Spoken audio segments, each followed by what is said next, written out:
رکھا اور آپ نے اپنی آستین مبارک کو رکھا. آپ دیکھا ابو المعالی تاجر کا عالم یہ کہ اس پر نیند طاری ہو گئی, اور جب نیند طاری ہوئی تو اپنے آپ کو انہوں نے ایک دولت جنگل میں دیکھا. جنگل میں پاتے ہیں اور وہیں پر کیا کرتے ہیں, اپنی حاجت سے فارغ ہوتے ہیں. فارغ ہونے کے بعد وہی دریا ہے, دریا کے کنارے وہ وضو بناتے ہیں, اور وضو بنانے کے وقت میں وہ اپنی چابیوں کا گچھا ایک درخت میں ٹانگ دیتے ہیں اور وہیں پر 2 رکعت نماز بھی پڑھتے ہیں. ادھر میرے غوث تقریر بھی فرما رہے ہیں اور ان کے سامنے کھڑے بھی ہوئے ہیں. سبحان اللہ, یہ میرے غوث کی کرامت نہیں تو اور کیا ہے.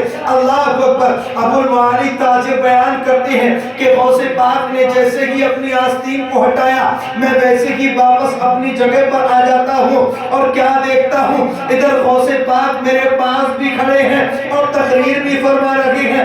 اللہ اکبر. غوث پاک رضی اللہ تعالیٰ عنہ کا بیان ختم ہوا. پھر اس کے بعد ابو المعالی تاجر بیان کرتے ہیں, پھر کئی مہینوں کے بعد ہم اسی جنگل میں گئے تو ہم نے کیا دیکھتے ہیں کہ یہ وہ جنگل وہی جنگل تھا جو کہ غوث اعظم نے ہمیں حاجت کے لیے وہاں پہنچایا تھا. اللہ اکبر. تو روایت میں بیان کرتے ہیں کہ وہ جنگل بغداد شریف سے تقریباً 2 مہینے کے فاصلے پر تھا.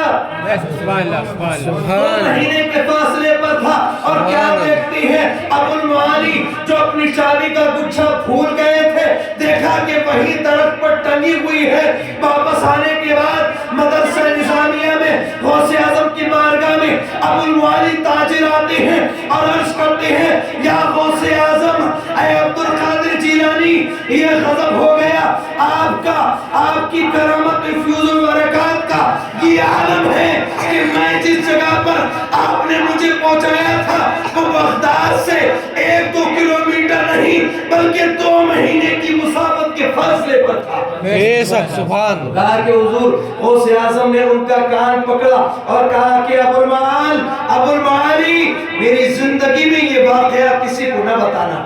اللہ اکبر. یہ ولی ہوتے ہیں جو کہ اپنی کرامتوں کو اس طرح چھپاتے ہیں جیسے کہ لوگ اپنے گناہوں کو چھپاتے ہیں. نیک لوگ اپنی نیکیوں کو اس طرح چھپاتے ہیں جس طرح کے برے لوگ اپنی برائیوں کو چھپاتے ہیں. حضرات گرامی, یہ غوث اعظم رضی اللہ تعالیٰ عنہ کی شان اور عظمت ہے. غوث اعظم رضی اللہ تعالیٰ عنہ کے فیوز و برکات بے شمار ہیں. حضرات گرامی, روایتوں میں آتا ہے کہ آپ نے غوث پاک رضی اللہ تعالیٰ عنہ نے آپ کی عبادت و ریاضت کا یہ عالم کہ آپ نے 40 سال تک عشاء کے وضو سے فجر کی نماز پڑھی. کیا مطلب اس کا یہ کہ آپ رات بھر عبادت میں رہے. سبحان اللہ. آج ہمارا اپنا جائزہ لیں. فرماتے 25 سال تک میں اس حال میں رہا اور فرمایا کہ 27 سال تک میں نے کھانا نہیں کھایا. اللہ اکبر. خود فرماتے میں نے طعام نہیں کیا. 25 سال تک میں نے, ایک روایت میں 27 سال تک آپ نے کھانا نہیں کھایا اور یہ عہد و پیمان لے لیا, جب تک میرا رب مجھے نہیں کھلائے گا میں نہیں کھاؤں گا, جب تک میرا رب نہیں پلائے گا تب تک میں نہیں پیوں گا. اللہ اکبر. شیخ عبد القادر جیلانی, آج ہمارا اور آپ کا بھی کوئی بچہ اگر ناراض ہو جائے تو بہت میں بہت اس کے ماں باپ مناتے ہیں, بیٹا کھانا کھا لے. اس کے رشتہ دار مناتے ہیں, بیٹا کھانا کھا لے. بہت میں بہت اس کے چچا زاد بھائی بہن سمجھاتی ہے کہ بھائی کھانا کھا لے. بہن کہتی ہے بھائی کھانا کھا لے. مگر بہت میں بہت محلے والے سمجھاتے ہیں, پاس پڑوس والے سمجھاتے ہیں کہ کھانا کھا لے. مگر شاہ ہے, خود الاختار ہے, غوث الاخواص ہے, فرد الافراد ہے. وہ فرماتے ہیں جب تک میرا رب مجھے نہیں کھلائے گا تب تک نہیں کھاؤں گا, جب تک میرا رب مجھے نہیں پلائے گا تب تک میں نہیں پیوں گا. اللہ اکبر. غوث اعظم رضی اللہ تعالیٰ عنہ عہد و پیمان لے لیتے ہیں. حضرت خضر علیہ السلام آتے ہیں اور فرماتے ہیں کہ غوث, اے عبد القادر کھا لیجئے, اے عبد القادر کھا لیجئے. جب آپ کی اور پیٹ میں سے آوازیں آتی ہیں الجو الجو یعنی بھوک بھوک, اس کی آوازیں آ رہی ہیں, مگر اس کے باوجود بھی پیٹ کہہ رہا ہے, زبان حال سے کہہ رہا ہے کہ عبد القادر کھا لیجئے.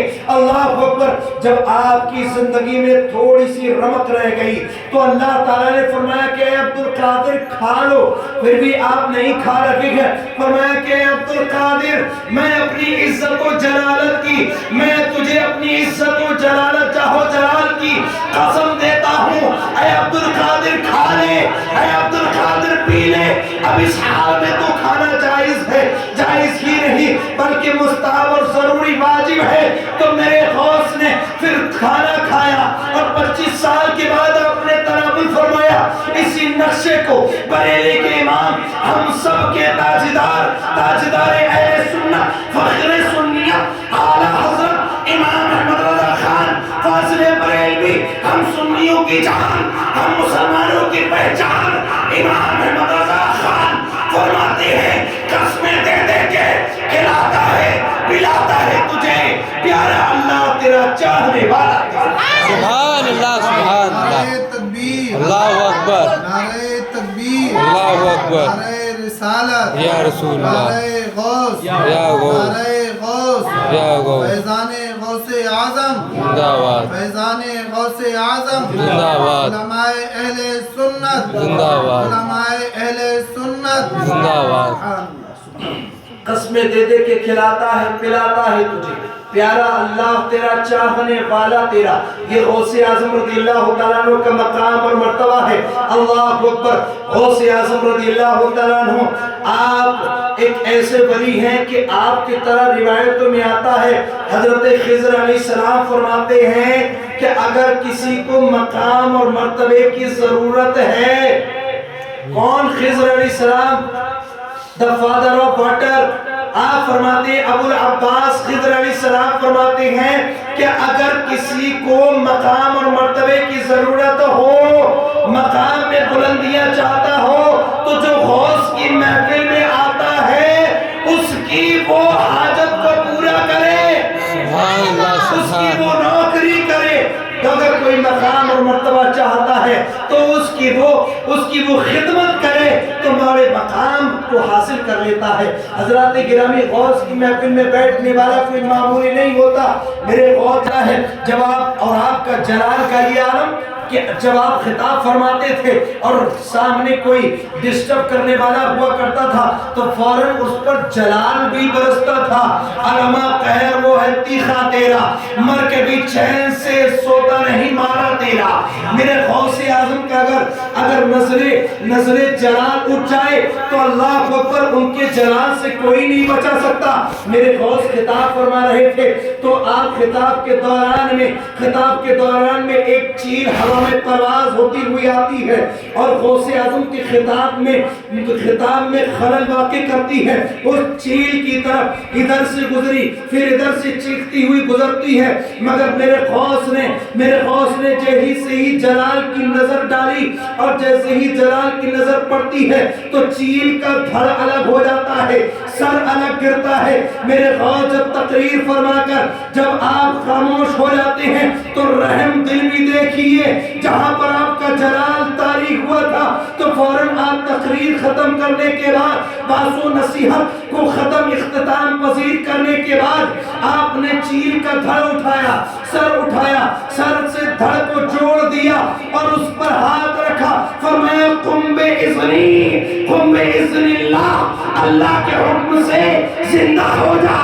تو چیل بدستور دوبارہ سے ہوا میں پرواز کرتی ہوئی چلاتی ہوئی چلی گئی ہے۔ سبحان اللہ۔ یہ میرے غوث کی کرامت ہے، یہ میرے غوث کی عظمت و شان ہے۔ غوث اعظم روایت میں آتا ہے کہ میرے غوث جب کرسی خطابت پر تقریر فرماتے تھے تو ہوا میں آپ کچھ اڑ کر پھر کرسی پر بیٹھا کرتے تھے۔ حاضرین مجلس دیکھ لیا کرتے تھے۔ حاضرین مجلس کی عام شان اور عظمت کیا تھی؟ ہمارے جیسے بیان کرنے والے اور آپ کے جیسے سننے والے نہیں تھے۔ ہمارے اس وقت میں غوث اعظم سنانے والا، غوث اعظم ولیوں کا سردار تھا